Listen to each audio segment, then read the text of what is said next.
Sometimes a forgotten character from past games can rise from the ashes like a phoenix, returning with a bang to redeem themselves, and even getting a fanbase in the process. However, sometimes you get the opposite. Today, we're discussing the most forgotten characters in Mortal Kombat history. If you think these characters deserve more love, then leave a like down below, and then keep that combo going by subscribing so you never miss any future videos. And without any further ado, let's begin.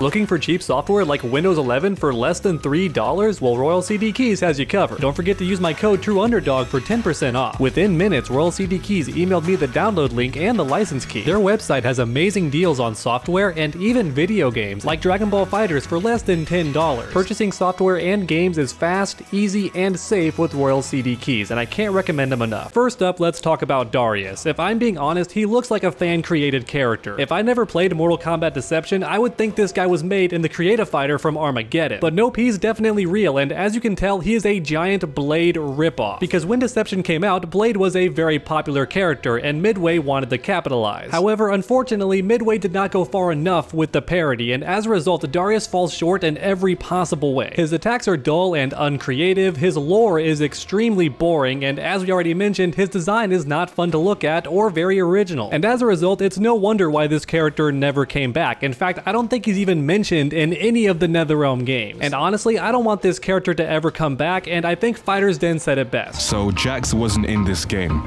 so I guess they needed the token black guy to replace him. Next up, we have Dyro. There's almost nothing to say about this guy. His design is kind of cool, I suppose, but they didn't go far enough. And as a result, your boy comes off looking like an NPC. I'm surprised this character can even be played. He's that bland. And unfortunately, his personality's not much better. This guy is literally, oh, I'm strong, and that's it. I'm convinced this character was created solely for Conquest mode, and that's it. And even in that regard, he doesn't do very much, so I think he's just there to get beaten up by the player. Because just like Darius, his gameplay is so underwhelming, and so is his lore. His attacks are forgettable, his dialogue is really cheesy and cliche, and as a result, I'm convinced this character is never going to return, not even as a severed head like Su Hao. That's how little people care about this character. They can't even summon the energy to hate him. Now, in fairness, I do think elements of his design might return, but it's going to be used on an entirely new character. Dyro himself is never going to return, and you can quote me on that, because if he does return, then I don't know what NetherRealm's thinking. And next up, we have Jarek. This guy is a black dragon, and that's literally all there is to his story. However, even so, I bet most of you know who this character is, mainly for his hilarious ending. You're the last one, Jarek. Never!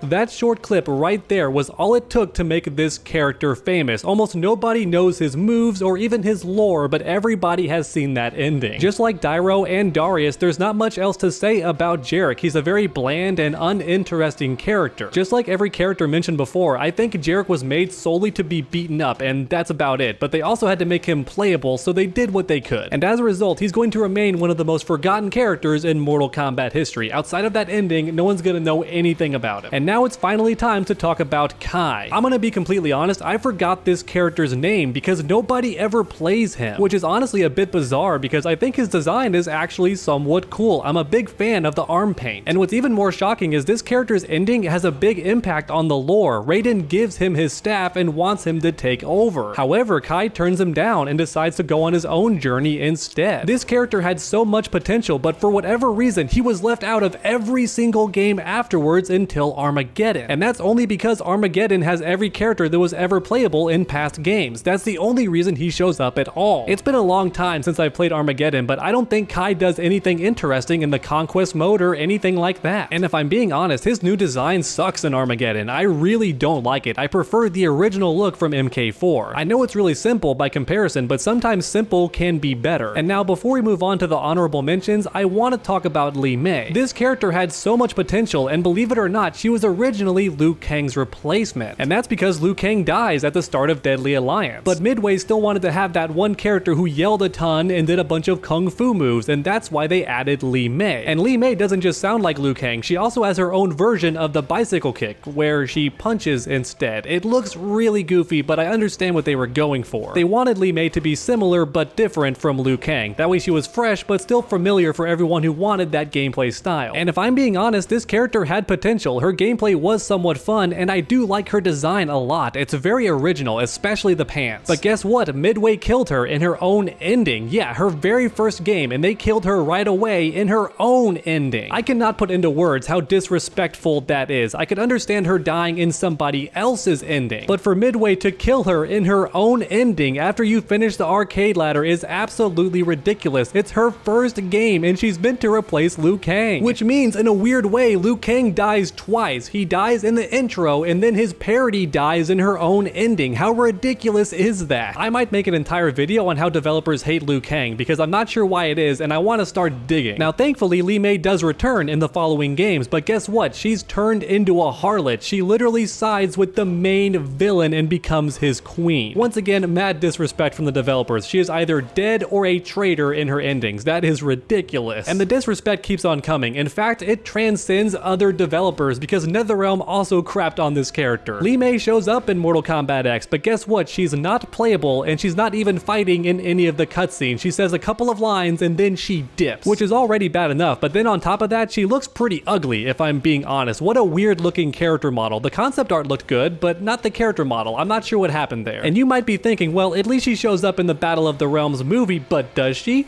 Does she? Because according to the writers, she's not in the movie at all. It's Melina. That's right. If you check the credits of Battle of the Realms, it says Melina instead of Li Mei. She does not even get credited for being in the movie. Your girl gets her butt kicked by Sonya for no reason. And real talk, I do actually want this character to return, and if she does, I want her to be a grounded, offense-based fighter with tons of frame traps, long grounded combos, all that cool stuff. And also bring back her old design. It honestly just looked way better. And now it's time for some honorable mentions. First up, we have Su Hao. Despite this character being a living meme and mocked all the time and even killed in Aaron Black's intro, most Mortal Kombat fans do know who he is, so he's not forgotten, and oddly enough, his hatred has transformed into love in a weird sort of way. There are tons of players who want to see this character redeemed and brought back and done justice in a future Mortal Kombat game. They want to see if he can work, and as a result, I'm including him as an honorable mention. Next up, we have Mocap. Now, I don't consider this guy a character at all. I understand he's playable, but he was clearly meant to be a one-off joke character and never to return in future games. However, even so, Mocap does have fans, believe it or not. A lot of players want him to return. I don't think it's likely, but hey, the guy has a fan base. And for all those reasons, I don't consider him a forgotten character. I think Mocap is simply Mocap, nothing more and nothing less. And then finally, we have the Conquest characters, of which there are several. I'm gonna put them on screen. These characters were invented solely for story mode, and as a result, I'm not shocked they haven't returned in future games. And even though they were one-off characters, a lot of players would be super excited if they return. And as a result, I don't consider any of these characters to be failures, even if they are a bit bland. I think if given a second chance, they could be very popular and also very fun to play. And now finally, we have the #1 most forgotten character in Mortal Kombat history. Psych, it's actually two characters, Cobra and Kira. These characters are so bland and boring that I have to combine them into one spot, because otherwise they wouldn't even be worth talking about. These characters have almost nothing to them lore-wise. They're Black Dragon members and that's it. Once again, they're NPCs that just happen to be playable. They were created solely to be beaten up and that's it. You can't convince me these characters weren't made for the sole purpose of being punching bags. That is clearly the entire point behind their design, because not only are these characters thrashed by everybody in story mode, but they even kill each other in their own endings. First it's Kira that kills Cobra, and then in the next game it's Cobra who kills Kira after Kira saves him. These characters even kill each other, and that is next level jobber. And I bet a lot of you watching are thinking, huh, that Cobra character looks a bit familiar. Yeah, you're right, because he was inspired by Ken. He's a living parody. And then on top of that, the Cobra name is definitely a reference to Cobra Kai, so he's a weird fusion dance of two different parodies, which honestly sounds cool on paper, but the problem is his backstory is so stupid, and unlike Ken, he's not even that good of a fighter. He loses to everybody. Compared to the original, Cobra absolutely sucks. Oh my god, he's Dan. I just realized he's Dan, but for Mortal Kombat. I can't believe I didn't realize that until now. Okay, a brief backstory on on Dan. Street Fighter had a competing series known as Fatal Fury, and in that game they have a character named Ryo, who is an obvious parody of Ryu. And the creator of Street Fighter was not happy about that at all, so he took their character and made a parody of him too. He took the gi and made it pink, and then had that character lose to everybody in Street Fighter. Dan is canonically one of the weakest characters in the entire game, if not the weakest character. And it's the exact same case for Cobra. This character is Ken, only he sucks. Are you kidding me? He is literally Dan, but in Mortal Kombat. That's nuts. I hope you enjoyed my video on the most forgotten characters in Mortal Kombat history. Please post in the comments any characters that you want to return in future games. And then while you're down there, leave a like if you enjoyed my video. It really does help the channel out a ton. And then keep that combo going by subscribing and ringing that bell. That way you never miss a future video. Make sure to come back next time, and as always, stay underdogs.